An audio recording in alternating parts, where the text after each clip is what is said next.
Bonjour les amis bricoleurs, donc je fais une petite vidéo pour vous expliquer comment j'avais fabriqué un chargeur de batterie lithium à courant constant et tension constante pour recharger des accus de un élément, comme pour ce petit tournevis électrique, à cet élément comme pour l'overboard qui est en train de charger là. Voilà. Donc là il est en phase de charge à courant constant. Et je charge bien sûr tous les accus de visseuse courant. Alors pour cela j'ai utilisé une alimentation ATX d'ordinateur qu'on trouve dans toutes les bonnes déchetteries et un module Buck and Boost qui est alimenté par cette alimentation en 12 volts. Donc il sort ainsi de 0,5 à 30 volts. Ça peut aussi servir d'alimentation stabilisée d'atelier, hein. Le lien dans le texte en dessous de la vidéo et il coûte un peu moins de 8 euros. Il a l'avantage d'être très pratique de par son encodeur rotatif qu'on peut tourner indéfiniment. Donc ben voilà le chargeur, hein. J'ai fait une petite boîte en plastique pour tout assembler. Donc sur ma chaîne, j'ai fait une petite vidéo pour expliquer comment fabriquer ces boîtes en plastique à partir de tuyaux PVC. Ce qui est très facile et donne un résultat assez satisfaisant, je trouve. Donc ben, je vais l'allumer.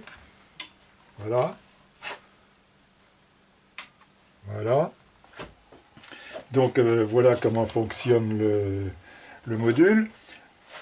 Ça c'est l'encodeur rotatif. Quand on appuie sur le bouton, on active la sortie ou on la désactive. Ici on a un poussoir UI et ici un poussoir SW. Donc pour régler une tension quelconque, on appuie sur le bouton UI. Il s'affiche la décade qui clignote, on peut la régler. Par exemple, je veux régler à 4 volts,2.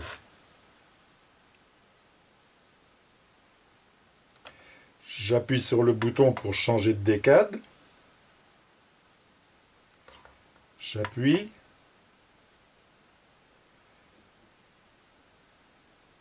Voilà. Je rappuie là pour régler l'intensité. Je change de décade.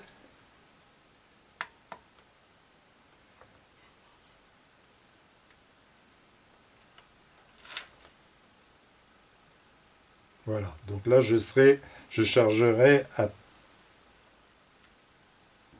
310 mA. J'appuie là pour valider. Donc, j'ai plus qu'à brancher la batterie pour charger. Je vais charger donc un accu lithium, un seul élément. J'ai fait un petit support pour charger un élément.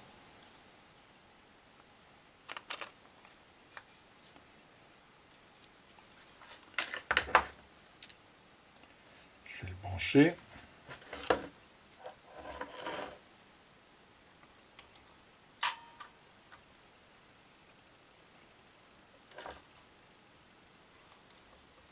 Voilà. Donc, ça nous affiche la tension de l'accu. J'active la sortie. Voilà. Donc, là, la limitation d'intensité fonctionne puisque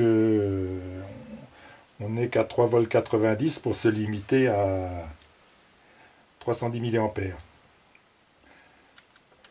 Donc, j'appuie sur le bouton SW qui va faire défiler l'affichage. Voilà, donc ça consomme 1,21 W. On a déjà mis 3 mAh dedans. Et depuis 1 minute. Et on revient à l'intensité.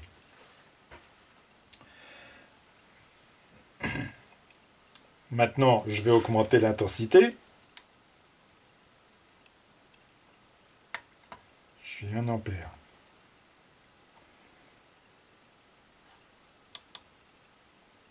Voilà.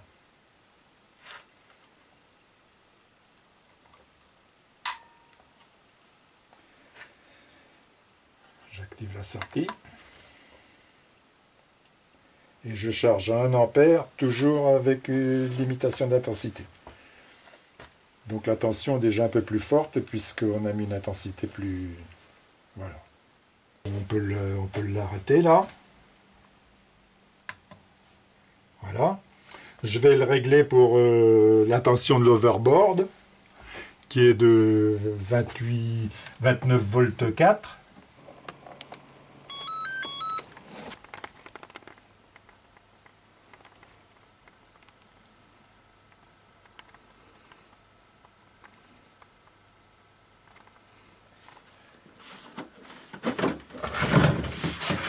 Voilà, donc le but, ça serait de récupérer l'alimentation qui est là.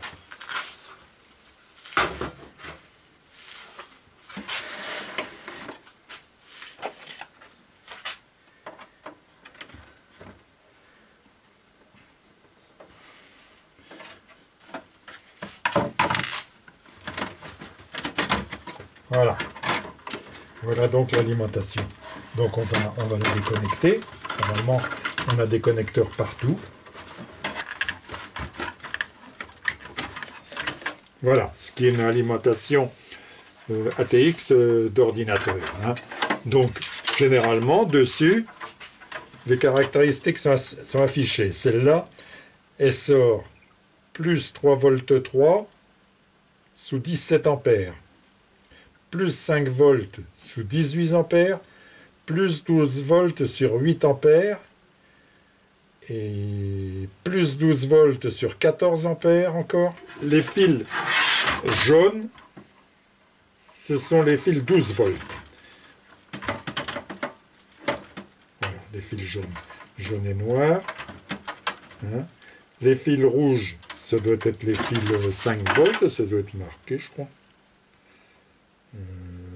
Yellow, red, c'est 5 volts. Voilà, c'est ça. Rouge, 5 volts. Et orange, c'est 3 volts. Hein, mais bon, je vais les couper, les isoler. J'utiliserai que les fils jaunes et les fils noirs. Les fils noirs, ce sont la masse. Hein, donc, on ne va pas tous les utiliser, mais on va en mettre plusieurs en parallèle.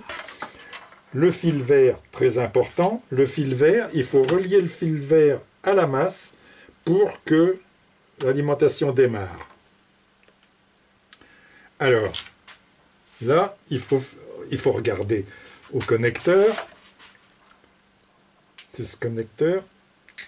C'est un connecteur 24 points généralement. Alors, on s'aperçoit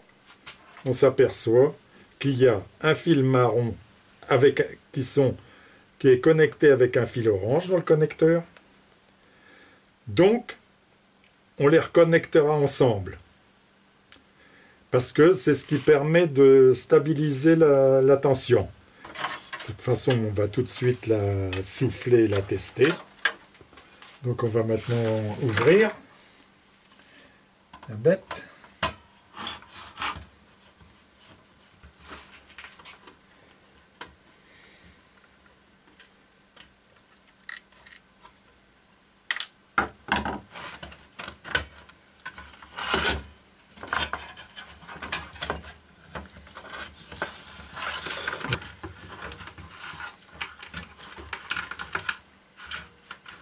Voilà, donc on va maintenant la tester. On va la mettre sous tension.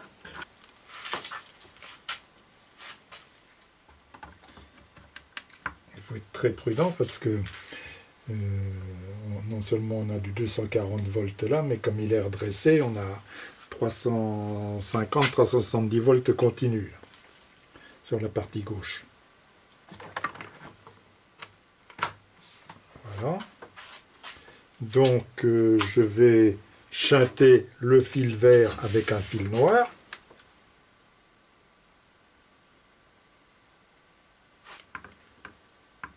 Avec un fil noir, il y en a un à côté, il y en a un autre là. Voilà, on voit que le ventilateur a démarré.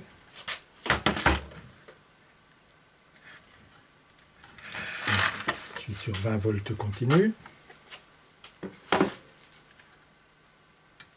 Alors, on reprend sur le fil noir. Alors, je vais prendre un fil jaune.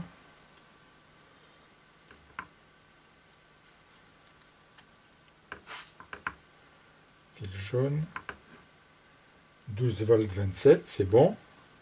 Fil orange, 3 volts 30. Et maintenant, un fil rouge. Voilà. Donc, toutes les tensions sont bien là. Donc voilà, ben maintenant j'ai coupé tous les fils, hein, et je les ai isolés. Je les ai même repérés. Hein. Orange, 3 volts.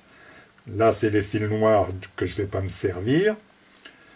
Ça, c'est le fil marron et orange que j'ai connecté ensemble pour la régulation de la tension. Le fil violet, je ne m'en sers pas non plus parce que lui, c'est la... On aurait pu mettre une LED dessus pour la présence lorsque l'alimentation est sous tension. Et le fil bleu, c'est le moins 12 volts, on ne s'en sert pas.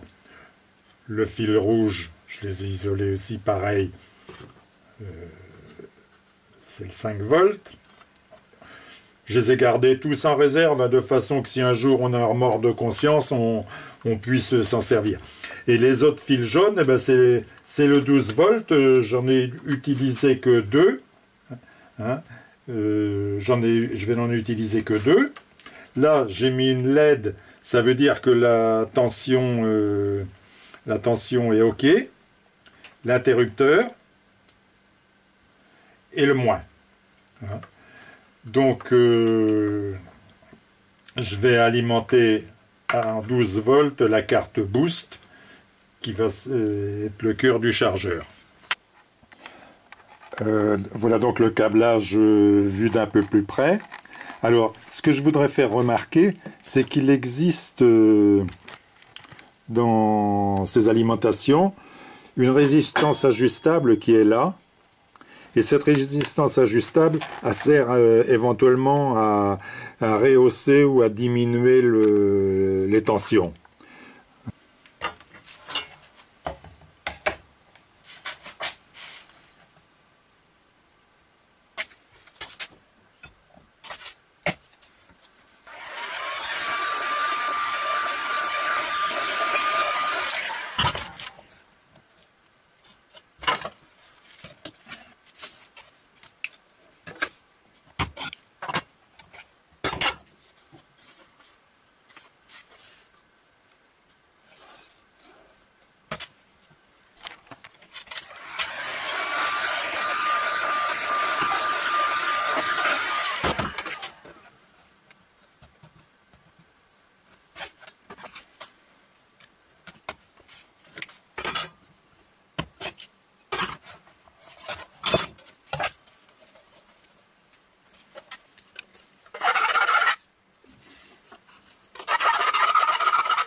Voilà. Bon ben, l'opération est terminée.